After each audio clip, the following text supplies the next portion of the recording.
book of Ruth.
God bless everybody. God bless everybody.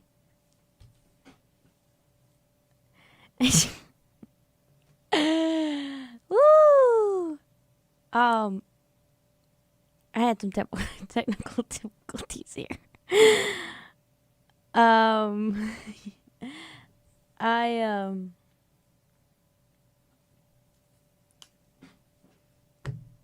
what I even start?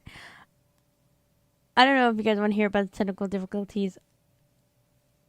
I don't have my mixer guy with me again today, so this time I was a little lost and things were kicking me out and live streams were ending and all this stuff. But yeah, we're here. It's okay though, because we're here. I'm gonna wait a little bit because again, it was like I would start it and then it would say it's like it's live, and then it would kick me off because iPad would turn off. So it was very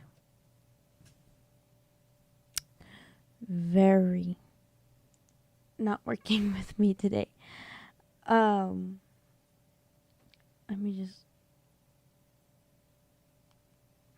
Let me text real quick that the live's gonna be good to the church group because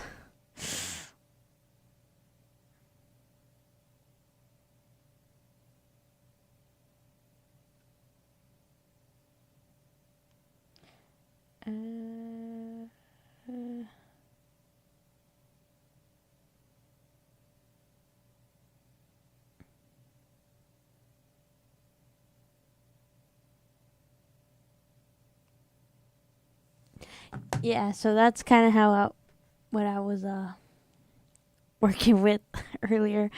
It was just funny because I was just over here like I saw it went off, and then I was like, oh, I shouldn't affect anything because the camera was still on. And then it wasn't until like I turned on the iPad, and then it was off, and then I was like, oh. Then I did it like 3 other times, so I was like, oh my gosh, it kept kicking people off. But it's okay, because again, we're here. And there's nothing better than being here, at least for me, in the house of God. But I'm grateful for who's ever watching right now, because I kicked a bunch of people off. But if you're watching, then I'm glad that you're here and that you're back. But yeah, today is the first live stream of 2026. Round of applause, everybody. We made it. Thank you, Jesus. The last one was in December 18th, and now we're in January 8th, which is crazy. But I'm very thankful. Thankful for God to give us, a new year. A new year to be able to better ourselves, grow ourselves, and just be able to take that time to dedicate new things to Him, dedicate ourselves to Him, and like I said, just grow better. So if you guys can't tell by the title, January's topic. Now, I always say this on my topics. I'm super excited for this topic. And I'm really excited for this one, but I'm excited because this Bible character, not character, but this person in the Bible, I think a lot of people talk about, right? Because she is a very, very important person in the Bible that I think a lot of young women look towards.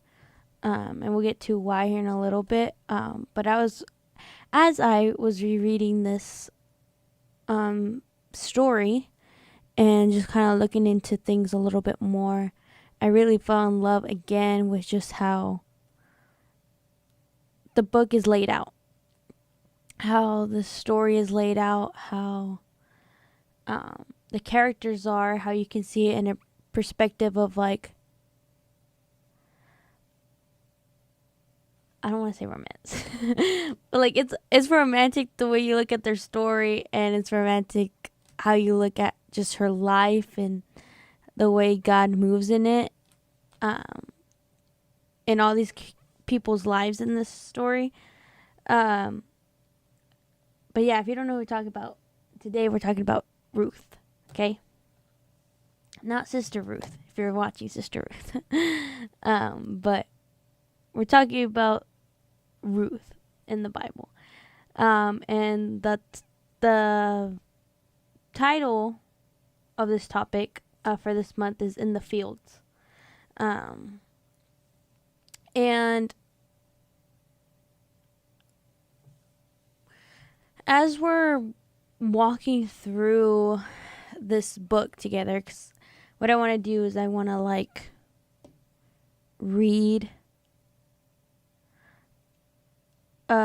each chapter, and then we'll go and talk about it a little bit more. Also, side note, if the live stream ends abruptly,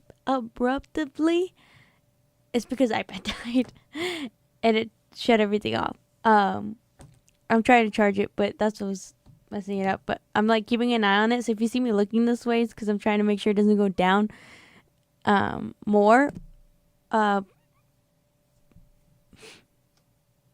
But if it does, and it does cut out a little bit, then, you know, it was God's will. But we'll try to get through this one. But I'm really excited. I have a lot on here.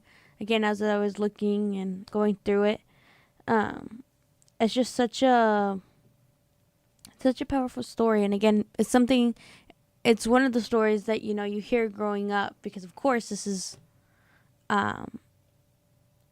a woman in the Bible, and of course growing up as a young girl in the church, you know, you look at this and you're like, oh my goodness, this is like a story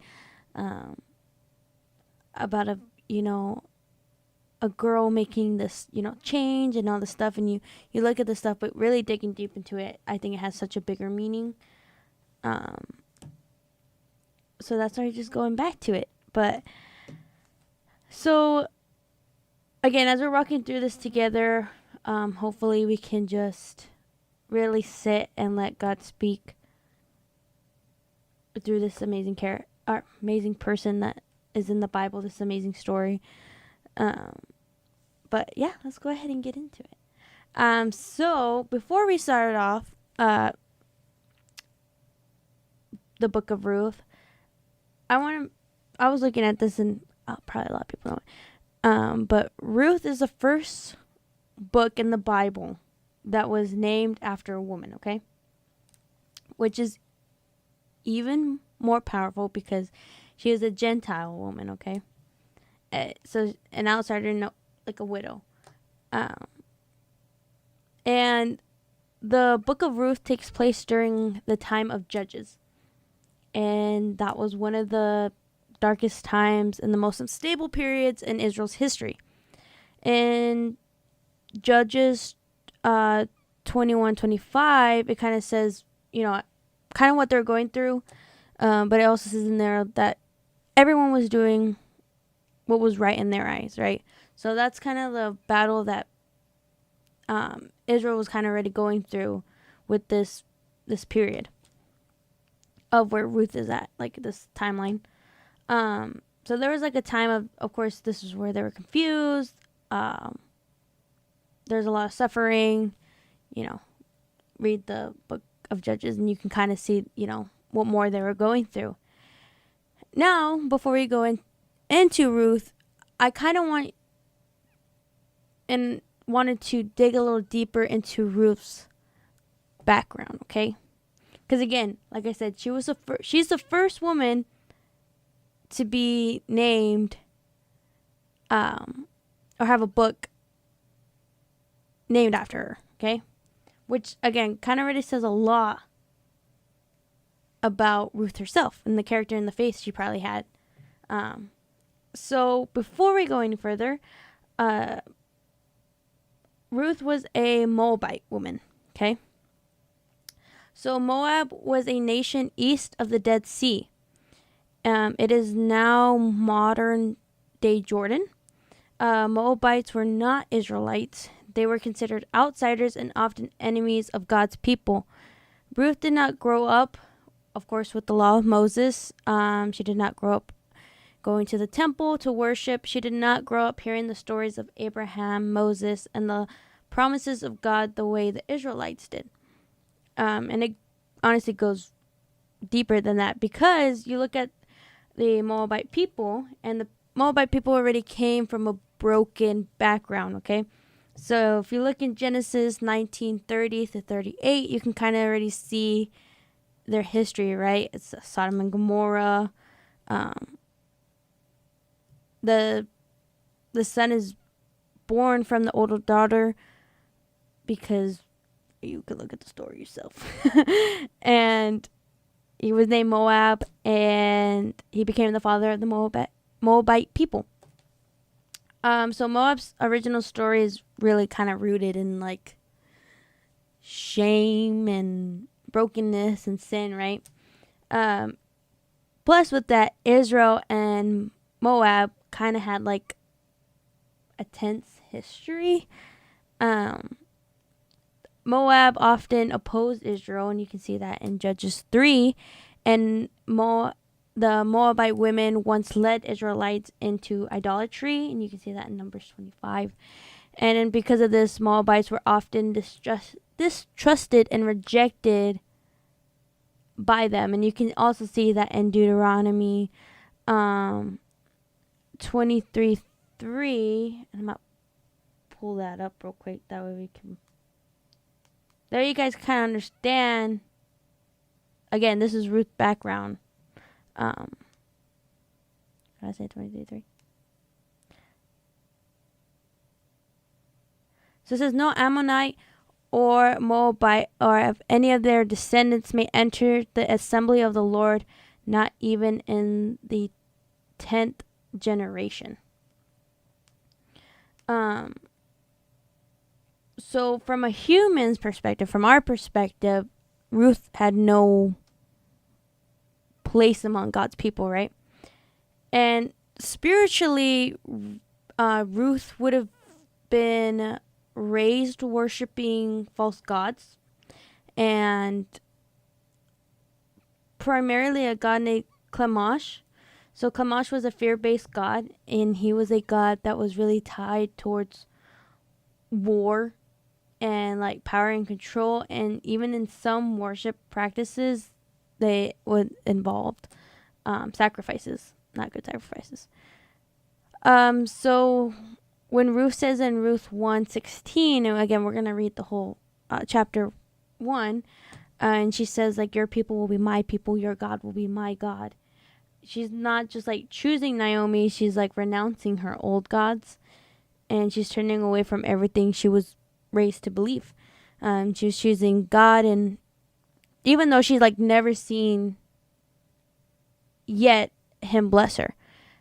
So it was not just like an emotional like loyalty, like this was like she had faith going into this, which is crazy to think about, like how she was chosen for this. So you know, you can already see like this alone just tells the way God had pictured this story and was putting the story. So let's go ahead. If you want, you can pull your Bibles up. If you have it in front of you, maybe get some water, get your Bibles, and let's go ahead and read Ruth 1.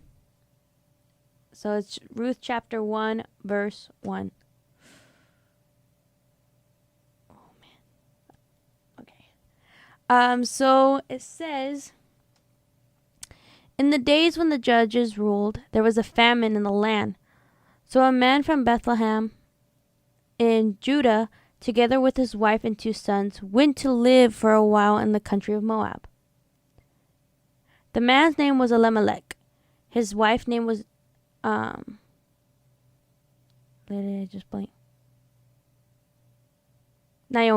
I don't know why I just blanked. And the names of the 2 sons were I always say this one, Mahlon and Chilion. There were Ephrathites from Bethlehem, Judah, and they went to Moab and lived there. Now Elimelech, Naomi's husband, died, and she was left with her 2 sons. They married Moabite women, one named, you know what, we're just going to say this one out because I don't know why I'm blanking. Let me see.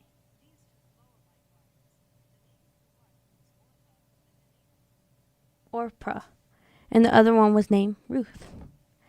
So after they had lived there about 10 years, both Mahlon and Chilion also died, and Naomi was left without her 2 sons and her husband.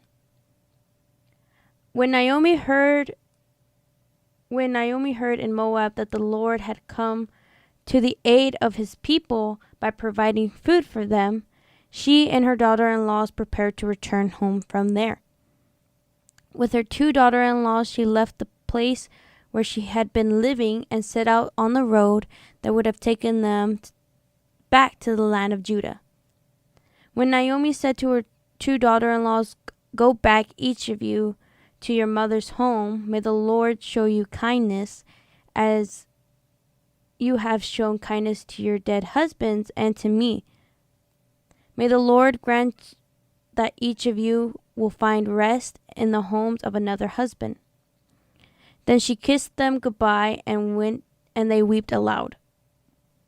And they said to her, "We will go back with you to your people." But Naomi said, "Return home, my daughters. Why would you come with me? Am I going to have more sons? Who could become your husbands? Return home, my daughters. I am too old to have another husband. Even if I thought there was still hope for me, even if I had a husband tonight and then gave birth to sons, would you wait until they grew up? Would you remain unmarried for them? No, my daughters, it is more bitter for me than for you, because the Lord's hand had turned against me." At this they wept aloud. Then Orpah kissed her mother-in-law goodbye. But Ruth clung to her. "Look," Naomi said, "your sister-in-law is going back to her people and her gods. Go back with her." But Ruth replied, "Don't urge me to leave you or to turn back from you. Where you go, I will go, and where you stay, I will stay. Your people will be my people, and your God, my God. Where you die, I will die, and there I will be blurred. May the Lord deal with me, but it ever so severely, even if death separates you from me." When Naomi realized that Ruth was determined to go with her, she stopped urging her. So the 2 women went on until they came to Bethlehem. When they arrived in Bethlehem, the whole town was stirred because of them, and the woman exclaimed, "Can this be Naomi?" "Don't call me Naomi," she told them. "Call me Mara, because the Almighty had made my life very bitter. I went away full, but the Lord had brought me back empty. Why call me Naomi? The Lord had afflicted me. Afflicted me.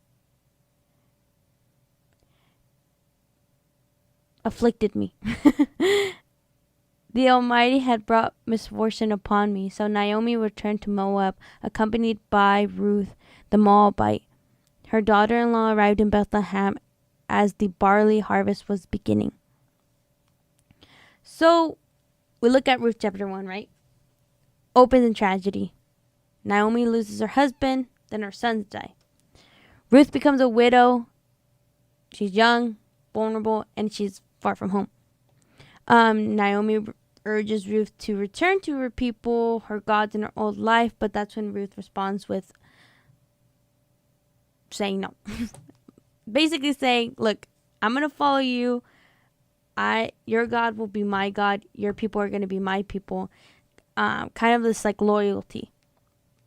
And it's weird because, again, Ruth chooses God before like God even moving in her life right now.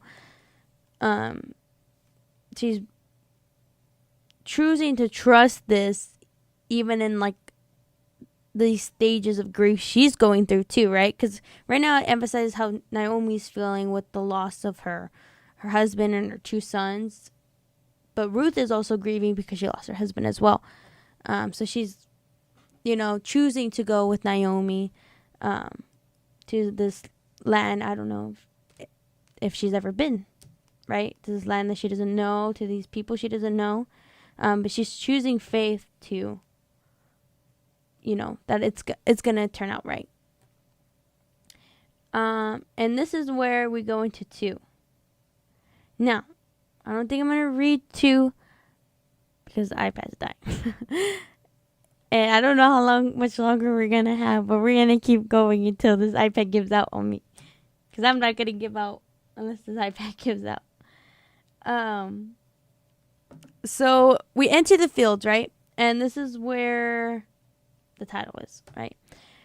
Because Ruth begins gleaning, okay? Which God had commanded landowners in Leviticus 9 through 10. And he's telling them, like, do not reap the very edges of your field or gather the gleaning of your harvest. Leave them for the poor and leave them for the poor. So gleaning meant to pick up the leftovers, and working behind harvesters, picking up the scraps, I guess you can kind of say, And in Ruth 2:2 says, which again, if you want to, I suggest you read each chapter because it's an amazing book when you like sit down and you read each of it. We read each chapter in Bible class. I'm pretty sure y'all remember. James brought a really good history behind it and just going through the book the same way. But yeah, I really recommend you take the time and read one. I really wish we could have gone through each one, but again, try to get through this without the iPad dying. But again, in Ruth 2:2, she tells her, and we can go to that one.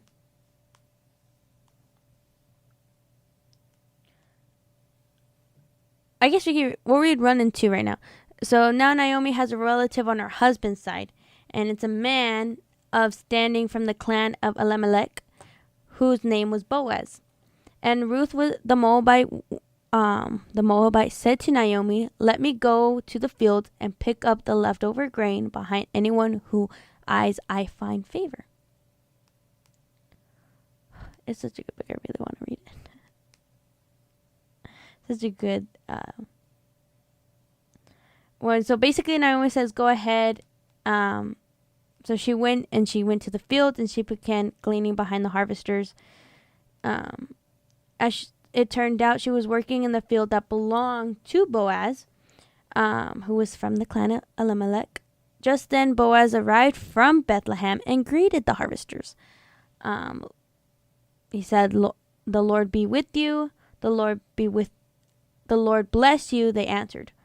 Boaz asked the overseers of his harvesters, who does that young woman belong to? And the overseers replied, she is a Moabite woman who came back from Moab with Naomi. She said, please let me glean and gather among the sheaves behind the harvesters. She came unto the field and remained here from morning till now, except for a short rest in the shelter. So this girl was working, okay? She was working from the morning all the way till, I don't know, maybe nighttime, I'll say. I don't know what time it was, but I'm assuming it was a long time because plus that she only took a short rest. So this girl was working. So Boaz said to Ruth, my daughter, listen to me. Don't go and glean in another field, and don't go away from here. Stay here with the women who work for me. Watch the fields where the men are harvesting and follow along after the women. I have told the man not to lay a hand on you. And whenever you go thirsty, go and drink from the water jars the men have filled.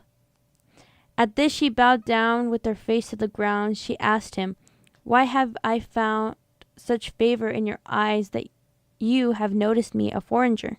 A foreigner. I think I'm saying that right. A foreigner? Yeah. I think.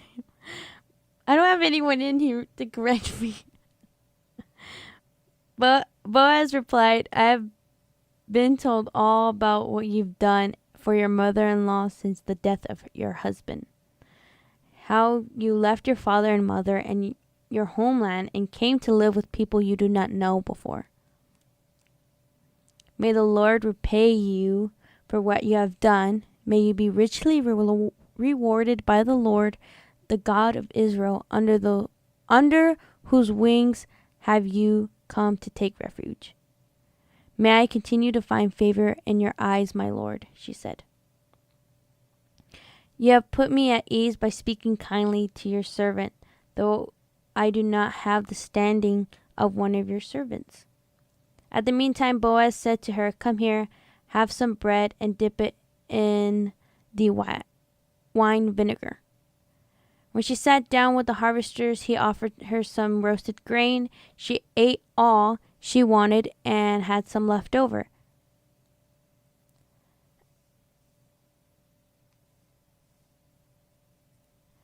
As she got up to glean, Boaz gave orders to his men, Let her gather among the sheaves and do not reprimand her. Even pull out some stalks for her from the bundles and leave them for her to pick up, and do not rebuke her. Guys, let's just already just... Can we just talk about Boaz? How he's doing so much for her already? So you can continue on reading in Ruth 2, and she gleaned the field until evening. She carried it back to town. She told her mother-in-law.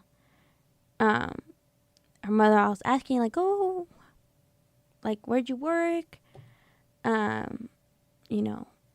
Bless the man that, let you glean in his field. And Ruth told her, like, the name of the man I worked for was Boaz. And then Naomi's like, the Lord bless him, because she's like, he's showing kindness. And then she added that man was a close relative, and he was one of the guardian redeemers. Then Ruth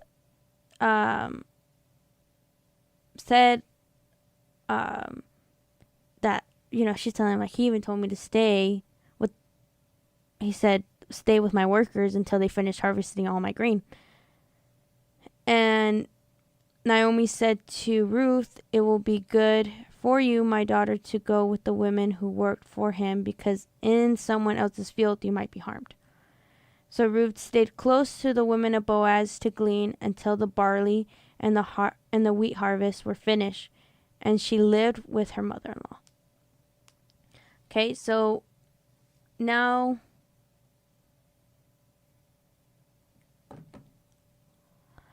we look at chapter 2, right? So you already start to see Ruth's character, right? In this. And you start to see the character that she has as far as humbling herself to work for her mother-in-law, right? She's not complaining. She's not over here like, oh, I have to go do all this stuff, Again, she could still be grieving right now, right? Because again, she lost her husband. But she's not. She's deciding, I'm going to go do this. I'm going to go work these fields. I'm going to go glean. And she's not demanding anything back. And of course, when she finds favor in Boaz, she's not over here like, oh, maybe he won't maybe he'll give it to me for free. Maybe I won't have to work. Maybe he could just give it to me. No, she still continues to put in that effort and that work She doesn't ask for anything in return. If anything, she's telling him, like, bless you. May the Lord bless you. Because of the kindness you're showing me. And then you kind of see why Boaz notices Ruth, right?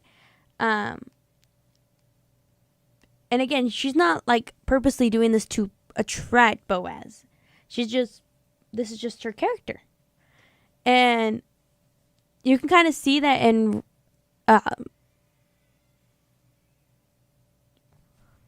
who was that? Sorry, someone walked in. In Ruth 2, verse 11, where he says, I've been told about what you have done, and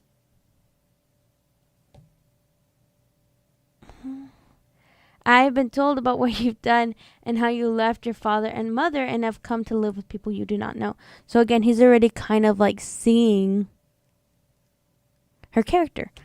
And this is important because Ruth, again, never asked Boaz for anything at this point. Her life preaches even before her mouth ever does. And then now we get to Ruth 3. You can come in. Oh, it's locked. I locked it. Give me 1 second.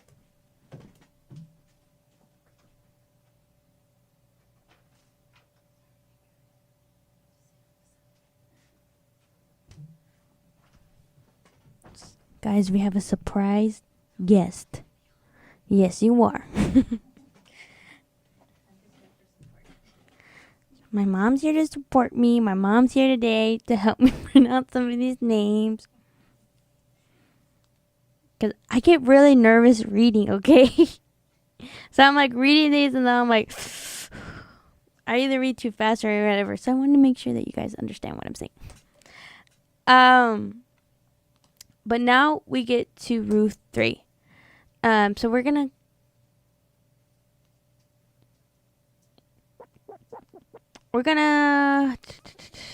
No, should we read this one? We're at 3% on the iPad right now, guys.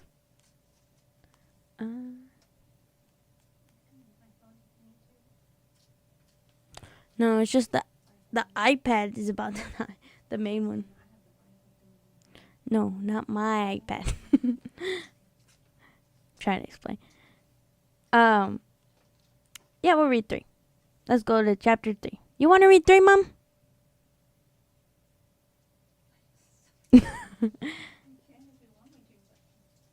Yeah, why don't you read 3? Let's give these guys a break from me. Why? I can also play it. No. It's like a story. No, she wants to play it, but you can just say it's pretty cool. It's okay. I want you to read it. I don't Please. have a good storytelling type of voice. Okay. Hold on, I still have your YouTube thingy on. Oh, see, it's already reading it. Are you ready? I guess so. Okay. I think your mic's on. Hello? Yeah. God bless you. Okay. Okay, go ahead. So, Ruth chapter 2, verse 3. And she went and came and gleaned in the field after the reapers. And her hap was too light on a part of the field belonging unto Boaz, who was of the kindred of, that's funny, Elimelech. Yeah. I know that one. I'm practiced. That was 3. You want me to go on 4? Yeah. And behold, Boaz came from Bethlehem and said unto the reapers, the Lord be with you. I read that one, Mom. Well, I'm asking you. No, read chapter 3. Oh, we're on 3. I just said that. I just said 2. No, chapter 3. Sorry, I was on there. I think it just kind of moved it when I was, like I said, it started I was playing. like, wait, I've heard this one before. Okay. Are you sure you don't want me just to play it? You want me to read it? Story? No, I can. It's okay if you want me to. But there are some hard words on here. That's kind of like. Yeah, guys. No, I'm just kidding. Okay, so I'll go back and read verse 3, right? Mm-hmm. Since No, we're chapter 3. Yeah, I'm 3:3 though. No, 1. You didn't even read verse 1 yet. Oh, okay. I thought you had already read those. No. Okay, I'm sorry. Okay, I'm caught up now. Got it. Okay, so then Naomi, her mother-in-law, said unto her, My daughter, shall I ask for thee, that it may be well with thee? And now is not Boaz of our kindred, with whose maidens thou wast? That wast? Or waste? That can be waste. Okay. Behold, he winnoweth barley tonight in the threshing floor. Wash thyself therefore, and anoint thee, and put thy raiment upon thee, and get thee down to the floor. But make not thyself known unto the man, until he shall have done eating and drinking. And it shall be, when he lieth down, that thou shalt mark the place where he shall lie, and thou shalt go in, and uncover his feet, and lay thee down, and he will tell thee what thou shalt do. Make it going, verse 5. Mm-hmm. And she said unto her, All that thou sayest unto me I will do. And she went down unto the floor, and did according to all that her mother-in-law bade her. And when Boaz had eaten and drunk, and his heart was merry, he went to lie down at the end of the heap of corn. And she came softly, and uncovered his feet, and laid her down. And it came to pass at midnight that the man was afraid, and turned himself, and behold, a woman lay at his feet. And he said, Who art thou? And she answered, I am Ruth, thine handmaid. Spread therefore thy skirt over thine handmaid, for thou art a near kinsman. And he said, Blessed be thou of the Lord, my daughter, for thou hast showed more kindness in the latter end than at the beginning, inasmuch as thou followest not young men, whether poor or rich. And now, my daughter, fear not, I will do to thee all that thou requirest. For all the city of my people, doth know that thou art a virtuous woman. And Keep going. okay. And now it is true that I am thy near kinsman. Howbeit there is a kinsman nearer than I. Tarry this night, and it shall be in the morning, that if he will perform unto thee the part of the kinsman, well, let him do the kinsman's part. But if he will not do the part of the kinsman to thee, then will I do the part of the kinsman to thee. As the Lord liveth, lie down until the morning. Keep going. Mm-hmm. And she lay at his feet until the morning, and she rose up before one could know another. And he said, Let it not be known that a woman came into the floor. Also he said, Bring the veil that thou hast upon me, and hold it. And when she held it, he measured 6 measures of barley, and laid it on her. And she went into the city. And when she came to her mother-in-law, she said, Who art thou, my daughter? And she told her all that the man had done to her. And she said, These 6 measures of barley gave he me. For he said to me, Go not empty unto thy mother-in-law. Then said she, Sit still, my daughter, until thou know how the matter will fall. For the man will not be in rest until he have finished the thing this day. That's such a good book. That's such a good story. Because I just love it. Because a lot of people are like, sometimes you can read this and you can be like, what? Ruth asked Boaz to marry her? What? You're not on camera. Ruth asked Boaz to marry her. And a lot of the people, you could sometimes misinterpret this, right? Because you can be like, oh, she uncovered his feet and all this stuff. But this was conventional, right? So Ruth approaches Boaz and as a kinsman redeemer, right? So again, he's a part of Elimelech's clan, his family, right? So someone who could restore Naomi's family line. And in Ruth 3:9, like she read, it says, spread the corner of your garment over me, since you are a guardian redeemer of our family. And this is a bold faith move, I can say, right? Because she's saying, if God has positioned you here, step into obedience. And this is kind of why it's like romantic. I don't know. I find it romantic. It's like a fully romantic, because like I just like, because you're seeing the way Boaz is talking to her, right? And he's like emphasizing her character, emphasizing who she is. How she could have left Naomi and went to someone younger, someone richer. She could have found someone, is what he's saying. But no, she chose to stay there, work for her, and help Naomi, right? And stepping into this role that I think, I don't know, maybe she didn't know that she could even step into. But again, this was just her character. And this was the way God was using her.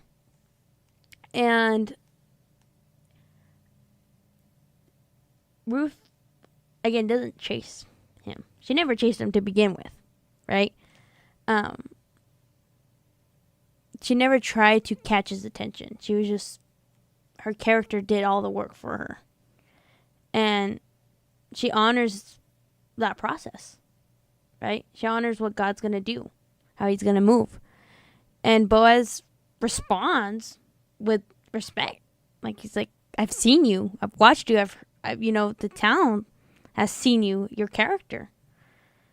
And both Ruth and Boaz act with self-control and honor and obedience with that. Because again, and you'll kind of see it here in a little bit on why he's going to go to the other kingsmen. Okay, and you can see that in chapter 4, which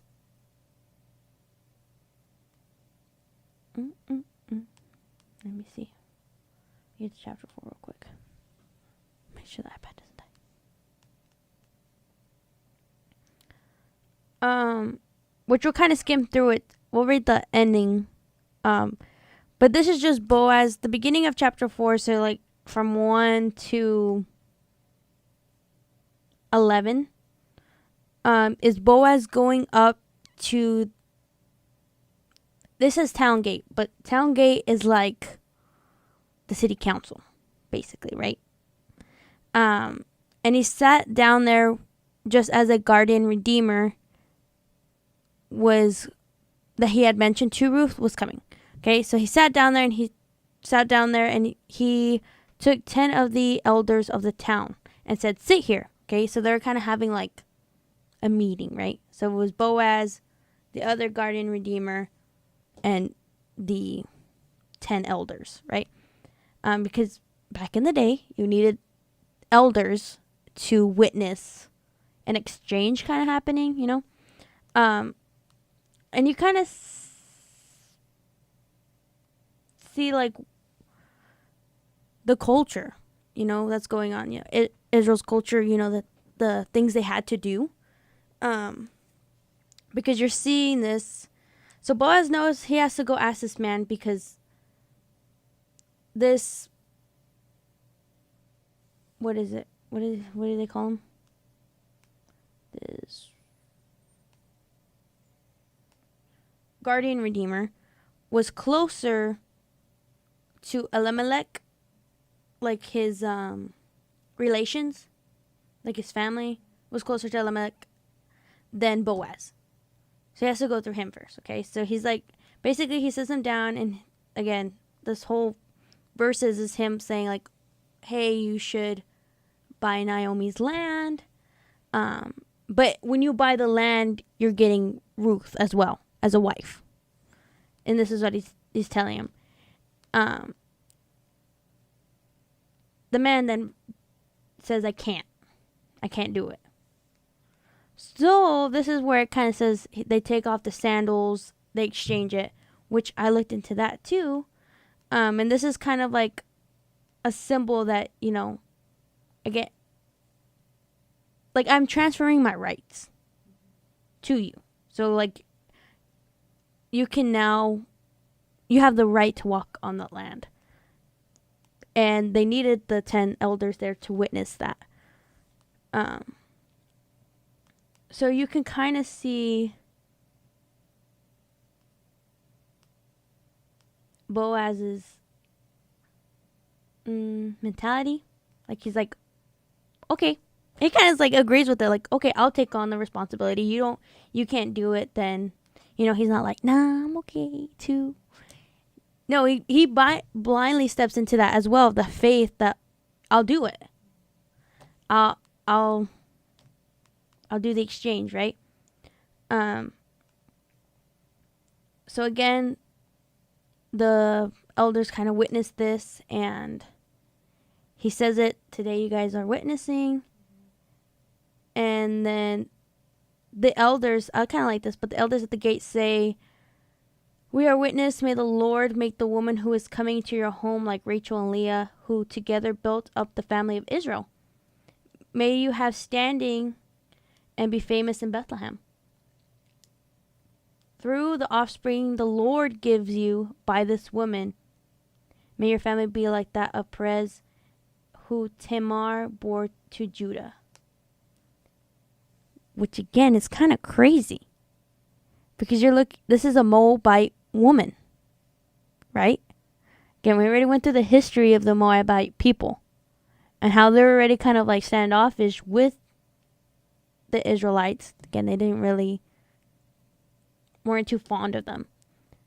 But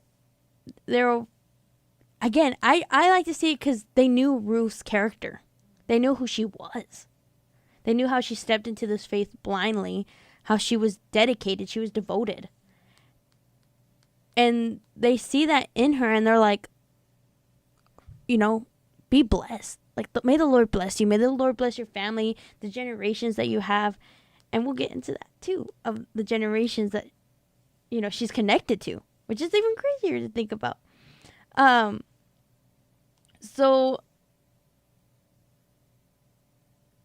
he marries Ruth. Surprise. I knew it was coming. The way he talked about her, I knew he was going to marry her. And he redeems the family line. And this is where you kind of see something incredible, because like Ruth's loyalty is met by Boaz's loyalty, right? Like they both fall into this faith of like, this is what God wanted. And we're going to go through with it 100%. And you can kind of see that in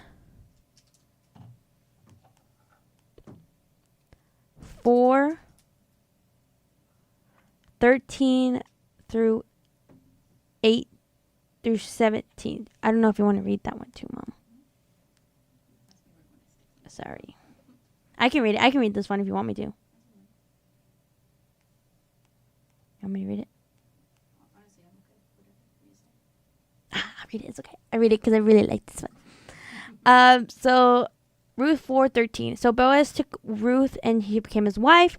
When she became his wife, he made love to her, and the Lord enabled her to conceive, and she gave birth to a son. The woman said to Naomi, "Praise be to the Lord, who this day has not left you without a guardian redeemer. May he become famous throughout Israel. He will renew your life and sustain you in your old age. For your daughter-in-law, who loves you and who is better to you than 7 sons, has given him birth." Then Naomi took the child in her arms and cared for him. The woman living there said, "Naomi has a son," and they have named him Obed. He was the father of Jesse, the father of David. Then you look, and it says it here on the last verses of Ruth, the line. The line it goes through from Perez to Boaz to Obed to Jesse and to the father of David, which is the family line that Jesus is from, which is, again, crazy. Because this quiet story, okay? And when you look into it and you look into how God is working in the story, God is actually mentioned 20 times. Okay? And you can look at all these facts. There's a lot more facts. There's another thing Brother James uses, his Bible Project. It's really good. I love the way they laid out the story. But he's mentioned 20 times in the book of Ruth. Okay? Though he's only described as directly acting twice. At the beginning of the book, God gives Israel food after a long famine. And at the end of the story, God enables Ruth to conceive a baby. So the book is framed by two descriptions of God's loving intervention. In the rest of the story, God's name shows up primarily in the character speeches. Okay? So this is like when Ruth and Boaz both call to God when they make oaths. When Ruth promises loyalty to Naomi and to God, calling on God as a witness. That's in Ruth 1:16 through 17. And then later, Boaz swears to help Ruth and Naomi as Yahweh lives. And that's Ruth 3:13. The characters also mention God and blessings. When Naomi returns to Bethlehem after the death of her husband and sons, she grieves that God brought her back alone. Later, she calls on God to bless Boaz and his loyal love. And the woman of Bethlehem blesses God at the end of the story for providing Naomi with a new family. Even though the blessing in the stories mention God, they are fulfilled primarily through people. Boaz asks God to bless Ruth, saying that she has been taken refuge under God's wing in Ruth 2:12, but it's not until Boaz spreads his wing, which is his garment, over Ruth in Ruth 3:9, which means he married her in Ruth 4:10 through 13, that she expresses God's blessing of refuge. The author creatively links these together to show that God's blessings are carried out through the choices of people. Throughout the story, the faith of actions, like the characters of Ruth and Boaz, align with God's good plan, and therefore becomes a source of blessings with those around them. Because again, this whole family line starts with these two characters, a woman who was a Moabite, who was kind of just, her faith was just kind of like, honestly kind of tested. Because she was thrown into this, even though she didn't act like it was tested. She wasn't over here complaining about anything. Not once in the book do you ever hear Ruth complain. Nothing. Her character she has such a perfect character. And Boaz sees that, and these two's faith just carries on a line that, again, goes down to Messiah, Jesus. And I don't know, it's just such a great story, and it's a quiet story because how God works, right? Again, he's only mentioned 20 times. But to see the way God lays out these people, his plan, to kind of show that, like, first of all, to show a character, your character matters. To show that your faith matters. And to show that if you truly trust in him, it's all going to be laid out. And there's going to be blessings for you, blessings for your family, blessings for your generations. And now we talk about what that means for us. Okay? And you look at Ruth, and it's just not a ancient story, right? Ruth shows us that faithfulness matters in every stage of life. You don't have to rush for your future, okay? Because again, she wasn't chasing after anything. She was just doing what she had to do then and there for her mother-in-law. And that you don't have to chase attention, right? I'm talking to all these young women out there. If you're not married. You don't have to chase attention. She wasn't chasing attention. And you don't have to compromise your character to be noticed. Again, she didn't change anything about her. She wasn't... Boaz just noticed that about her. And he even says that the people of the town noticed that about her. They would talk highly about her. And Ruth didn't go looking for love. Okay? She went looking for obedience, and God took care of the rest. For women in the middle seasons, okay? So you can say like balancing responsibilities, kids, work, family, uncertainty. Ruth reminds us that showing up consistently is holy. Doing the right thing quietly is still obedience. God sees faithfulness even when no one else does. Ruth woke up every day and worked the field. No applause, no guarantees, and literally just faith. And as for older women, Ruth's story tells us that it's never too late for God to redeem your story. Loss doesn't mean your purpose has ended. Naomi thought her story was over, right? And you look back on Naomi's history too, and it's a beautiful. Again, she came from Israelite. She moved with her husband because of the famine. She lost people. Again, she thought God had turned against her. You see that in the beginning where she's like, she never turns her back against God. She never like renounces God. She trusts in him still, but she's thinking like what did I do wrong for you to turn against me? But so when she thought her story was over, God was just getting started. And Ruth also teaches us this too, that your character will open doors that your striving could never. Your obedience today may bless generations down the line. Again, generations after generations. Ruth probably wasn't thinking that her generation would lead to Jesus. So what's your generation going to lead to? You know, if you stay in that obedience. And God often works in the most powerful, ordinary, and unseen moments. Again, she probably didn't feel seen when she was picking up glean. She was probably just doing her thing. And God still worked in that. And the story invites us, like, we need to ask ourselves, okay? Look at yourself in the mirror and ask, what does my faithfulness look like right now? In your field, let's say. In your field that you feel like unseen, unheard of. Where's your faith at in that? Are you thinking right now, God, are you going to be able to move something right now? Are you like, I feel unseen. I'm probably not heard. God's probably not listening to me. All these things. Where's your obedience? You need to ask yourself, like, where is God asking me to stay obedient instead of rushing ahead, instead of saying, like, oh, I can control this.